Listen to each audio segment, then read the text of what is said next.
اور خواجہ غلام فرید کوٹ مٹھن شریف والے، میں بتانے لگا ہوں کہ حضور کی بارگاہ میں جب پہنچنے والے عاشقوں کی صورتحال کیا ہے۔ خواجہ غلام فرید جب حج پر جا رہے نا تو رستے میں ڈاکو پڑ گئے۔ جب رستے میں ڈاکو آئے نا تو انہوں نے خواجہ صاحب کو لوٹ لیا، اور صاحب ظاہر انہوں نے ہاتھ بھی باندھے، ٹھڈے بھی مارے، سارا کچھ کیا۔ تو خواجہ صاحب نے کہا بھائی اب تم نے ہمارا سامان رسد سارا کچھ لے لیا ہے، جو کچھ پاس تھا زاد راہ وہ بھی لے لیا ہے، تو اب ہمیں یہ بتاؤ کہ تم تو یہ سارے رستوں سے واقف ہو، یہ بتاؤ کہ مدینہ پاک شارٹ کٹ رستہ کون سا جاتا ہے؟ تو بہت لمبا رستہ تھا جو جاتا تھا، لیکن انہوں نے بتایا کہ یہ فلاں پہاڑی ہے، اس سے دائیں مڑ جائیں، آگے چلے جائیں گے تو سامنے پہاڑی اتریں گے، آگے وادی طیبہ شروع ہو جائے گی۔ تو حضرت خواجہ غلام فرید نے ان کی بات سنی، اور جب چل پڑے نا تو ایسے ہی جب دائیں بائیں مڑے تو سامنے گھاٹی اترے تو سامنے مدینہ پاک آ گیا۔ تو خواجہ غلام فرید نے سارا کچھ وہیں سامان رکھا، سیدھا حضور کی بارگاہ میں پہنچ گیا اور کہا تیرے بدوی مریندے ہیں، لٹیندے ہیں، کٹیندے ہیں، تیرے بدوی مریندے ہیں، لٹیندے ہیں، کٹیندے ہیں، پر جھٹ تیرے کول مدینے پہنچیندے ہیں۔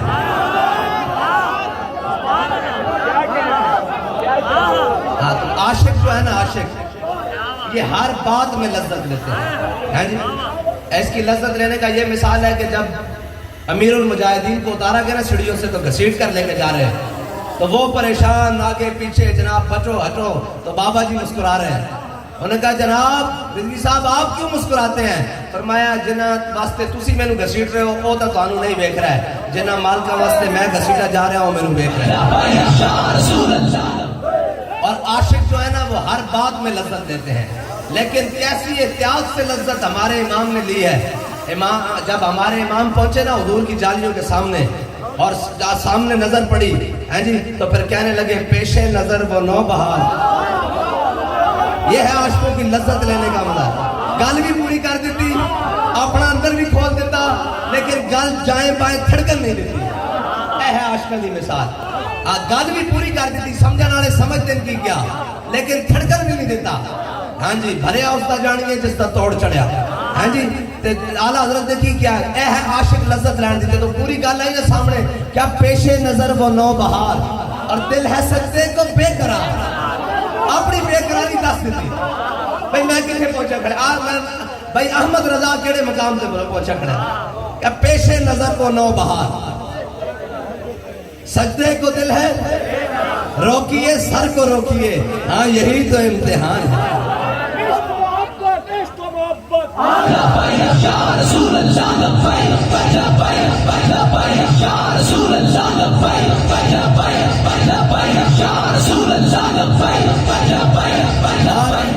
امام احمد رضا نے یہ بات آخری کیوں کی ہے؟ یہ آخری بات ہے نا، پیش نظر وہ نو بہار، اس کے بعد آگے بچتا ہی کچھ نہیں ہے جی۔ تو یہ آخری بات کیوں کی ہے؟ یہ آخری بات اس لیے کی ہے کہ میرے آقا مولا صلی اللہ تعالیٰ علیہ وسلم جب غزوہ تبوک میں تشریف لے گئے نا، تو حضور جب واپس آئے تو حضور حضرت کعب بن مالک، مرارہ بن ربیعہ اور ہلال بن امیہ، حضور ان کے ساتھ ناراض ہو گئے کیونکہ یہ حضور کے ساتھ تبوک میں نہیں گئے۔ آج لوگ ہمیں کہتے ہیں کہ جناب آپ ان کے خلاف کیوں باتیں کرتے ہیں؟ میں نے کہا یہ حضور کی سنت ہے، جو میدان میں نہ نکلے اس سے ناراض ہونا، یہ حضور کی سنت ہے۔ اور یہ ہمارے شاہ صاحب شہزادے پڑھ رہے تھے تو میں اس کی جناب آگے تشریح کر دوں، انہوں نے بڑا خوبصورت بیان فرمایا۔ تو یہ پڑھ رہے تھے تو حضرت کعب بن مالک حضور کی بارگاہ میں آ گئے۔ حضور نے فرمایا کعب کیوں نہیں آئے تم تبوک؟ کہا یا رسول اللہ بڑی گلاں آندیاں، میں بڑا شاعر بھی ہاں، بڑا منہ ترنہ گل باز بھی ہاں، لیکن تیرے آگے ہیں یوں دبے لچے فسہا رب کے۔ کہ یا رسول اللہ بڑی گلاں آندیاں لیکن تواڈے نال کوئی گل نہیں، سچی گل ہے، سستی ہو گئی۔ حضور نے فرمایا اٹھ جاؤ، تواڈا فیصلہ اللہ کرے گا۔ اعلیٰ حضرت نے آخری بات کیوں کی؟ صحابہ کی سنت ہے۔ ایک دن میرے آقا مولا صلی اللہ تعالیٰ علیہ وسلم نے اپنے غلام حضرت بلال کو بھیجا، ہاں جی حضرت بلال کو بھیجا حضور نے، فرمایا بلال جاؤ کعب بن مالک کے دروازے پر دستک دو، مرارہ بن ربیعہ کے دروازے پر دستک دو، اور ہلال بن امیہ کے دروازے پر دستک دو، اور جا کر ان سے کہو کہ اپنی بیویاں میکے بھیج دیں، اپنی بیویاں گھروں سے بھیج دیں، اپنے میکے بھیج دیں۔ اب یہ ہے آخری بات کرنا حضور کی بارگاہ میں، عاشقوں کا اپنا اپنا انداز ہوتا ہے. جب حضرت کعب بن مالک کا دروازہ کھٹکھٹانا تو لب کے دروازے کی طرف ہو سکتا ہے کوئی جاں فضا بات آئی ہو, کہ ہو سکتا ہے حضور کی در سے معافی آئی ہو. جب دیکھا تو بلال کھڑے اور خوش ہوئے اور کہا, حضرت بلال نے کہا حضور فرماتے ہیں اپنی بیویاں میں کے بھیج دو. تو حضور کی یہ بات سن کر پریشان نہیں ہوئے اور خوش ہوئے. کہا بلال پوچھ کر آؤ حضور سے کہ طلاقیں دے کے بھیجنی ہے یا ویسے ہی بھیجنی ہے. نہ اس دھرتی پیدا کیتا ہے نہ جان نہ سارا مرگا. یہ ہے حضور کی بارگاہ میں آخری بات کر دیں.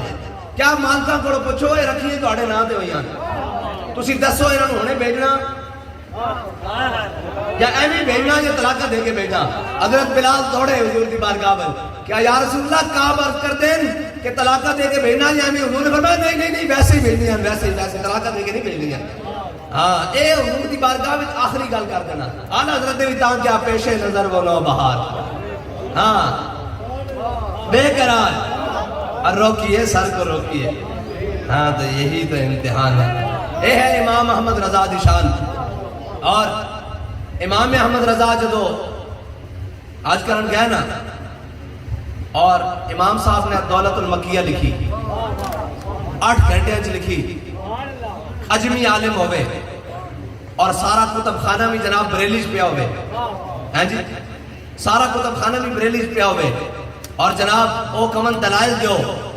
اعلیٰ حضرت فرماندے میں وضو کیتا بلکہ میں غسل کیتا, پھر میں خوشبو لگائی بخار دی حالت ہے, کہنے پھر میں وضو کیتا, پھر میں حرم میں مکہ چاہ گیا, کہنے میں سامنے کعبے کے دروازے کے سامنے بیٹھ گیا, کہنے میں قلم اٹھایا, کہنے جدو میں نگاہ اٹھائی نہ کہ حضور کعبے کے دروازے کے سامنے جلوہ گیا, کہنے حضور تے دائیں جانب مولا کائنات جلوہ کر رہا اور کہنے بائیں جانب حضرت غوث اعظم جلوہ کر رہا. اعلیٰ حضرت کو کس نے پوچھا تو کتاب لکھی کس طرح, انہیں کیا حضور فرماندے رہے, کدی حضور فرما کے مولا کائنات کی طرف دیکھ کے مسکران دے, کہنے میں درج کر لیندہ, کدی حضور فرما کے حضرت غوث اعظم کی طرف دیکھ کے مسکران دے تے میں درج کر لیندہ. کہنا حضرت امام محمد رضا فرماندے حضور فرماندے رہے میں کتاب لکھتا رہا, پوری کتاب بن گئی.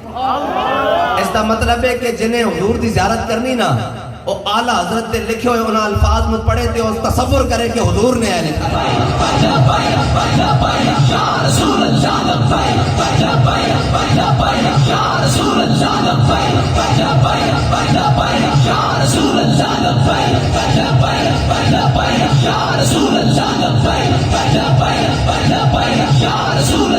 کیونکہ اس قلم دے اندر جڑا کرتاس اتریا وہ اعلیٰ حضرت نے اتاریا اور اعلیٰ حضرت کی آنکھ جو دیکھ رہی تو پھر اعلیٰ حضرت دیکھیں کہ اس کو دیکھا یہ موسیٰ سے پوچھے کوئی, بس جس نے دیکھنا وہ دیکھے ان الفاظ ہوتے کہ حضور بیان فرما رہے ہیں اور اعلیٰ حضرت لکھ رہے ہیں.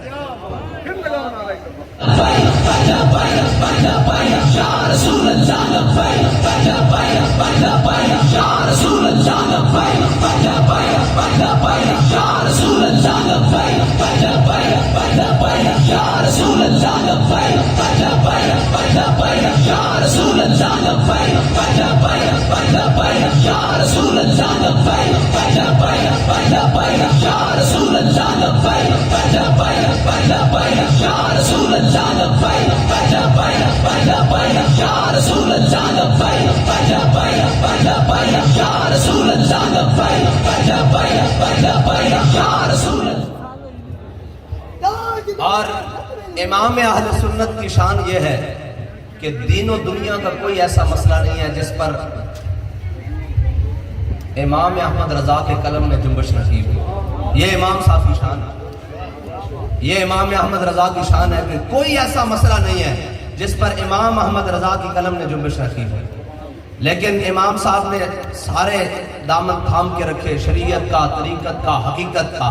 لیکن جب حضور کی بات آئی نا تو امام احمد رضا اپنے آپ سے باہر ہو گئے اور جا کر حضور کے بارگاہ میں اپنے آپ کو پھینک دیا اور کہا وہ سوئے لال ازار پھرتے ہیں, تیرے دن اے بہار پھرتے ہیں.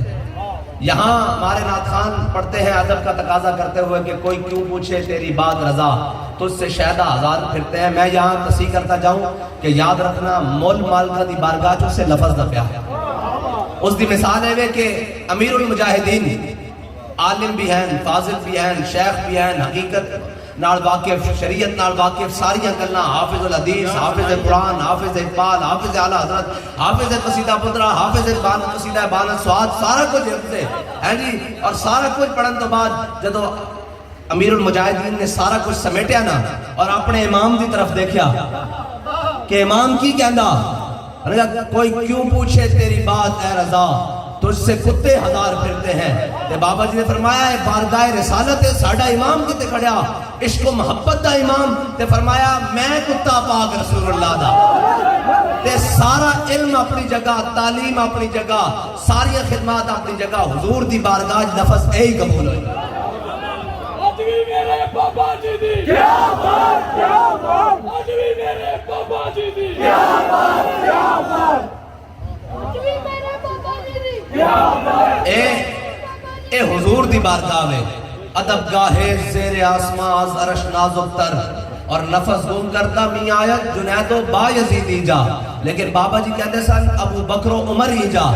ایک تضمین کی تھی تے پھر بابا جی نے فرمایا جب یہ آیت نازل ہوئی نا یا ایھا الذین آمنوا لا ترفعوا اصواتکم فوق صوت النبی، ہیں جی یہ جب آیت نازل ہوئی تے فرمایا حضرت جناب سیدنا صدیق اکبر اصدق الصادقین افضل الخلق بعد الانبیاء، ہیں جی آپ کہتے ہیں حضور نال اس طرح کلام فرماندے جس طرح کنا میں سرگوشیاں کی دیا جاتی ہیں. اس طرح حضرت جناب سیدنا صدیق اکبر ثانی اثنین اذ ہما، ہیں جی فی الغار، اے حضرت جناب سیدنا صدیق اکبر دی شان ہے. لیکن حضور دی بارگاہ وچ اس طرح بیان فرماندے اور ترجمان نبی ہم زبان نبی حضرت فاروق اعظم، ہیں جی ہر چیز بھی بلند، مقام بھی بلند، قد بھی بلند، علم بھی بلند، حکمت بھی بلند، قبا بھی بلند، ہیں جی ہر چیز بھی بلند، جلال بھی بلند حضرت فاروق اعظم اور آواز بھی بلند. لیکن کہنے نا حضرت فاروق اعظم حضور دی بارگاہ وچ اس طرح عرض کرتے کہ حضور فرماندے عمر کی کہنا ذرا اچھی آواز نال بول، اتنی دھیمی آواز نال اے حضور دی بارگاہ. اس واسطے اتنے پہنچن واسطے جدو اعلیٰ حضرت پہنچے نا حضور دی بارگاہ تک تے دیکھیا کہ حضور دا مقام کتنا بلند ہے. تے پھر اعلیٰ حضرت تھلے آئے، حضور غوث پاک دی بارگاہ چاہ گئے، کہنے لگے تجھ سے در سے سگ اور سگ سے ہے مجھ کو نسبت. ہیں جی جدو اس مقام تے آئے نا دیکھیا نہیں امام احمد رضا ہے بڑی بڑی بارگاہ ہے، اتھے تا انبیاء سے کروں عرض کیوں مالکو، کیا نبی ہے تمہارا ہمارا نبی. ہیں جی اے حضور دی شان ہے.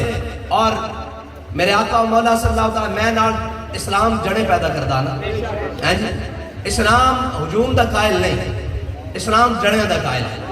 ہیں جی ایک جڑا پوری برے صغیر وچ بلکہ پوری دنیا وچ امام احمد رضا نے ایسا گستاخ مار سپرے کیتا جتھوں کوئی جمدہ اتھے رزقی ہڈی رکھن واسطے پہنچ جاتا. یا رسول اللہ لبیک لبیک لبیک یا رسول اللہ لبیک لبیک لبیک یا رسول اللہ لبیک لبیک لبیک یا رسول اللہ لبیک. اور امام احمد رضا نے ایسا ناسبیت کچھ سپرے کیتا، ایسا رافضیت کچھ سپرے کیتا، ایک قیامت تک اپنے زخم چڑھتے رہن گے لیکن انہاں دی مجال نہیں کہ سامنے آ سکن. ہیں جی اے جناب ایسا امام احمد رضا نے بن بنیا. آل سنت کا ہے بیڑا پار، اصحاب حضور نجم ہیں اور ناؤ ہے عطرت رسول اللہ. اور فرمایا لحاظ میں عشق رخ شاہ کا داغ لے کے چلے، اندھیری رات سنی تھی اور جنا بنے گی محبان چار یار کی قبر جو اپنے سینے میں. اس دا مطلب پتہ کیے اے ڈاکٹر بیٹھے ہونے تھے اطباء اور جناب میرے طبیب سجن جناب طبیب السجن حضرت جناب پیر صاحب شاہ صاحب تے اعلیٰ حضرت نے فرمایا جو اپنے سینے میں یہ چار باغ لے کے چلے. اے طبیب بھی جان دیں ڈاکٹر بھی جان دیں بھی سینے دے چار وال ہیں تے ایک وال میں ابو بکر دھڑکدا ہوئے. یہ اعلیٰ حضرت نے فرمایا جو اپنے سینے میں یہ چار باغ لے کے چلے. ایک سینے ایک بال میں ابو بکر دھڑکتے ہو، دوسرے میں روانی ہو عمر کی.